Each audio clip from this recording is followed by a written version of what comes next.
The problem is, Jaicee, you and I are What? funny. I'm not sure if Austin and Chris are funny. Oh, You think I'm funny? Gosh. We're like most of the content for these I episodes. know. We are most of the content. We are the content for the intros. What are you the talking about? The last 10 have been making fun of me, so... Us making fun of you. Well, welcome everyone to the Palm Valley Church podcast, where we invite God into everyday conversations. My name is Mark Grohocky, and today I have Jaicee Martinet with me. How are you, Jaicee? I'm good. How are you? I'm fantastic. Now, Jaicee, if anybody doesn't know, you have been an amazing intern for us for this past year. So, I mean, how is like the intern life? Has it been good for you? It's been great, honestly. I think it's been a great year. A little struggling with money, but Right. Well, I mean, that's like the case for The all joke. interns, you know, Yeah. struggling with money. So yeah, absolutely. Well, I mean, I wanted to have you on because, I mean, you've been one of my top 6 favorite interns that we've had this year. We've only had 6, Out but of you 6. you still made the top 6, so that's a good thing. I'm glad I made the top 6. I mean, we've tried to have some conversations. We had Mm-hmm. some conversations with Damari before, and so we'd love to kind of get just your experience. I mean, what was your thought going into this internship? Why did you want to be an intern at Palm Valley Church? Going into it, I was like super nervous, and I kind of took the internship as a year to see if ministry is what I wanted to do, or if ministry is just like a volunteer thing that I'd want to do in the future. Okay. So it was kind of just a risk on whether or not this is what I would love, or if this is what I just would do like as a volunteer thing. All right. Yeah. And so you have become one of our student ministry interns, and so Yes. you've been kind of focused in that area. What has been your role? What have you done for this entire year in student ministries? Throughout the year, all of us interns have just kind of helped create the weekend experience and everything that goes into that, with like game and pre-service video and all of those different things like that. And then anytime we have events or camps, we just get to lend a hand and see how they put everything together. Very nice. So do you have like a specific role with some of the camps? A few weeks ago, we went to middle school camp, and I got to be in charge of our like merchandise and kind of help design all that. And then extra activities. So during free time, we had like a volleyball tournament one day, and then we brought up like games and bracelets. So things that were just like an extra on the top fun stuff that I got to do. So throughout this entire year, what has been maybe like your most favorite memory or part of this internship? Favorite part. I really enjoy go trips, like our high school go trip Okay. and our middle school go trip, because you kind of just get to hang out with students as they're away from their lives and just get to see and bond really well with them throughout the whole trips. I think that's one of the great things, because I've heard so many great things from Pastor Ben about you in terms of how well you have connected with the students and been able to lead them. And so that's been it's a fun thing for us pastors to really watch that, as each of you have kind of almost like grown through this experience. So For sure. what would you say maybe is the biggest thing you've learned coming through this internship experience? I've learned to kind of take charge of, like, growing up, I was the type of person where, like, when someone gave me something, I'm like, hey, how do you do this? And how do you do that? And how do you do that? But throughout this internship, they kind of give you something. It's like, you're in charge of it. You own it. And so it's been a hard thing to learn, to just be able to own things on my own. Sure. But it's definitely a good skill to have that I'm still learning. But I think that's the biggest thing. Yeah. So, I mean, we're coming to the end of it here, the end of our Sadly. wonderful internship, I know. Does it make you want to continue on with full-time ministry, or has this been an experience you're like, all right, it was great for a year, but I'm exhausted and I'm done, I'm out? No, I would love to be able to continue on in ministry. Like, this year's been probably one of the best years, just like throughout everything that's happened this year. And so it's just showed me that I love it, and I hope to be able to continue with it one day. So yeah. Is that like you're kind of asking for a job Yeah, here at absolutely. this point? I've been asking. Right. Okay. Well, we'll keep asking Pastor Ben, see what he can Yeah. do with that. But so I'm glad it's been a good experience for you. Absolutely. Has there been anything like crazy or weird, or you're like, I really didn't want this in the internship? See, I have to work with this person named Steven Applegate. No, I'm just kidding. No, I think everything has been like a great year. Like there's obviously like working with other people, you get like a little sometimes like, why'd you just do that? But overall, it's been great. Yeah. Very nice. Okay. Yeah. So I thought maybe for kind of this podcast conversation here today that we would do a little something of what Student Ministries is currently doing. I mean, they're in this series. You guys are in this series called Unfiltered. Yes. And I think you were even, I think you even spoke during I one did of the weeks, for the right? first week, yeah. Yeah, so for the first week. And so for anybody not watching our Unfiltered series, I mean, this is all about like topics get thrown out and we have no idea what they are and we just kind of have to talk about them. So do you want to try that? Yeah. Okay, so let's see. We're going to have our producer and video guy, the wonderful Austin and Chris, are going to throw some topics out for us, and we're just going to see where it takes us. This will be interesting. I've tried to already instruct, like, no inappropriate things, but we may have to go with it anyway. So, Yeah. All right, gentlemen, what's our first topic that we have to discuss? Area 51. Area 51. Go ahead. You go first. Well, we just did an event last night for students about Area 51. I think it's the funniest thing ever. All the memes about it just crack me up. I don't understand exactly how so many people are interested in Area 51. It's not new. It's just Right. super randomly just got big for some reason. So I don't know. So, are you like signed up to go? I mean, there's the whole Facebook thing, right? There Where is. Storm There's like, Area 51 like or whatever. millions of people that Yeah. have signed up to go. Are you one of them? I am not signed up to go. Okay. I'm gonna watch from a distance and see how all that plays out. But I went on the whole like Facebook page with this just to like check it out, and there was a friend of mine who signed Oh, up really? to go, and I'm like, are you judging what? them because they're going?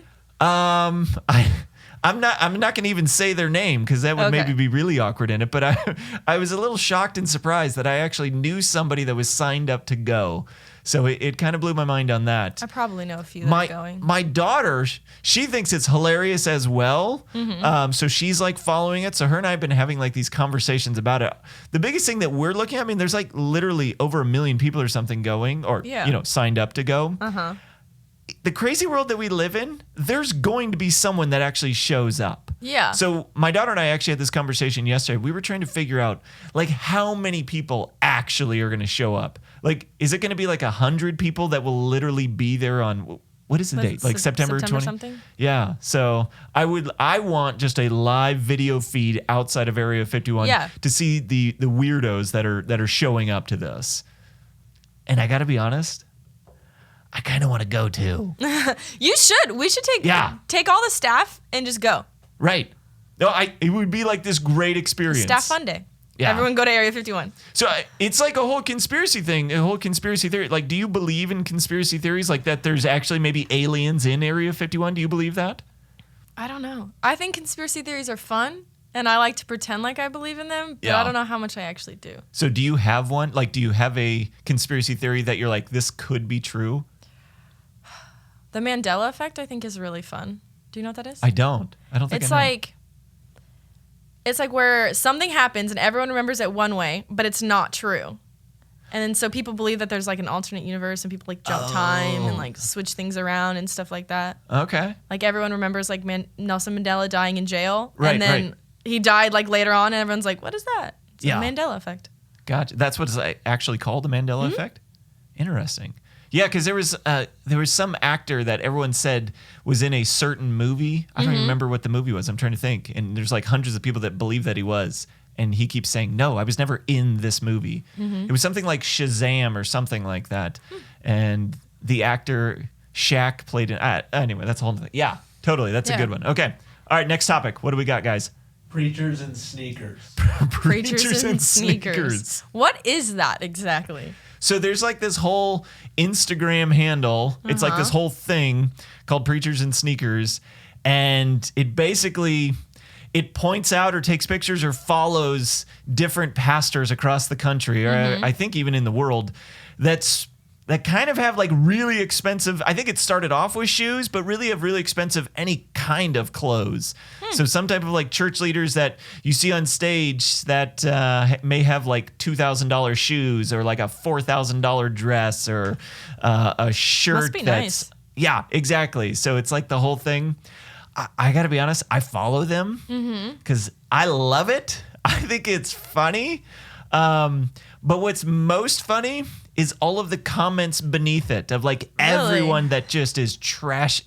This sounds terrible. but Trashing them because they have like, expensive stuff? Yeah, they get so upset with people with these pastors that are wearing expensive clothes and things. And I I don't know. I guess I'm okay with them wearing expensive stuff. I wouldn't do it because I'm kind of a cheap Treat guy. yourself. Yeah, but I spend a lot of money on my fishing equipment. You fish. I fish like crazy. And so I've got an expensive fishing pole and fishing lures and all kinds of stuff that it's my hobby. It's what I do, that I sacrifice other things in life to be able to do that. And if somebody wants to spend lots of money on shoes, okay. But yeah, so you've never seen it? No, I've heard of it, but I've never looked into You should it. take a look at it just to see like all the crazy comments that come out from it. The best part is we're trying to get Pastor Ryan on there because his last couple pairs of shoes that he's bought, I think they've literally been like $5. They've been really? like sale I was on gonna ask, top does of a he sale. have expensive shoes? Yeah, there was one day he came in. I think his entire outfit, like shirt, pants, shoes, socks, everything, was like under $20 total, just because of all the deals that he got. So we're trying to get like him to be on like the reverse preachers and sneakers. You should make that account, the reverse preachers and sneakers. Anti-preachers and sneakers. And We then just could. post really Yeah. cheap stuff on it. All right. That'd be interesting. Next topic. Dating. Don't do it. You have to go first on this Just one, kidding. JC. You got to go first. How do you even? All right, dating. I don't know. What is your advice? I want to hear yours first, actually. I want you to go first. Well, I mean, as a marriage and family therapist, Yeah, you have more to say on this than I do. have lots of thoughts about dating. Mm-hmm. But I have like some basic rules Mm-hmm. that I pushed my daughters are 26 and 24.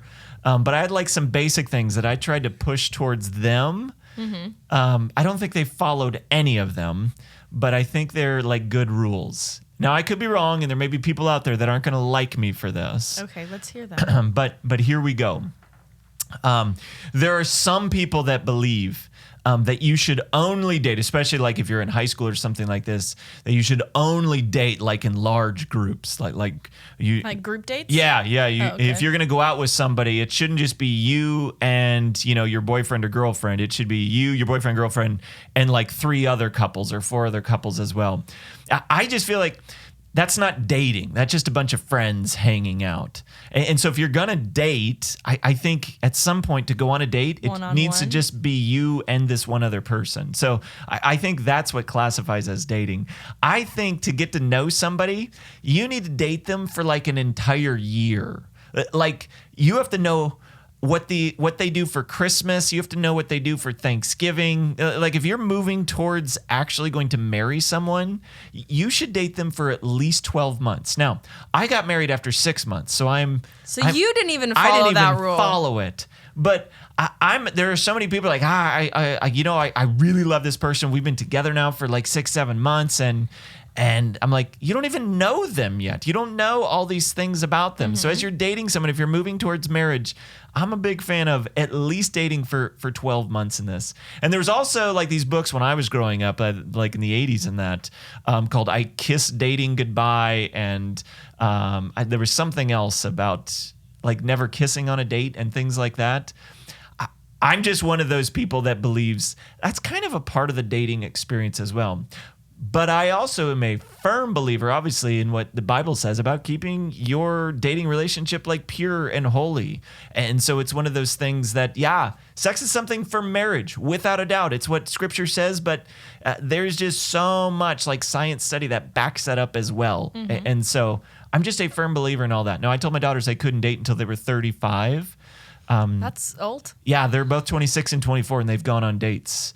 And so they have boyfriends. And so, yeah, they didn't really listen to that. But I'm one of those, when you're in high school, yeah, go on dates. But just relax. You're just getting to know someone. You're trying to find out what it's like to actually be with someone that's the opposite sex of you. Once you're done with high school, okay, you can actually start dating and thinking about, hey, what's next? Like maybe I should be looking for someone that I can spend the rest of my life with. But if you're looking for that in high school, that's just the wrong thing. Date to find out what it's like to date. Don't like date that to advice. find a spouse when you're in high school. That's crazy. That's good advice. Your thoughts? Advice.